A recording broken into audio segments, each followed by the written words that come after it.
ఆయన తేజోమయుడైనటువంటి దేవుడు. దేవదూతలు ఆయనకు పైగా ఎగురుతూ ఆరాధిస్తూ ఉన్నాయి.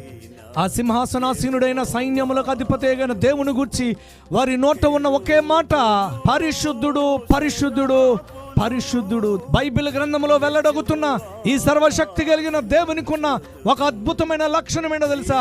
పరిశుద్ధత. ఎక్కడ ఎవరిలో కనబడదు ఈ పరిశుద్ధత. ఆయన గూర్చి దేవదూతలు పాడుతూ ఉన్నాయి, ఈ సర్వశక్తి కలిగిన దేవుడు పరిశుద్ధుడు పరిశుద్ధుడు పరిశుద్ధుడు. యేసు ప్రభు వారి గురించి 3 శబ్దాలలో పరిశుద్ధుడు పరిశుద్ధుడు పరిశుద్ధుడు అని ఎందుకు రాయబడిందో తెలుసా?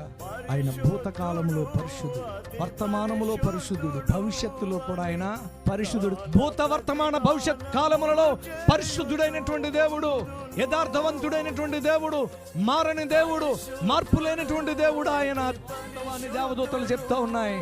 ఆయన వర్తమానములో పరిశుద్ధుడు, భవిష్యత్తులో పరిశుద్ధుడు, భూతకాలంలో కూడా ఆయన పరిశుద్ధుడు.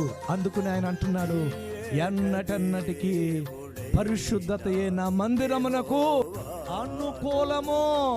నువ్వు ఎంతగా ప్రభువును ఆరాధించి, ప్రభువును స్తుతించి, ప్రభువుకు చెల్లవలసిన మహిమను అర్పించి దేవుని మందిరములో నుంచి బయటికి వెళతావో అంత ఆశీర్వాదం దేవుడు నీకు ఇస్తాడు. దేవునికి స్తోత్రాలు కలుగును.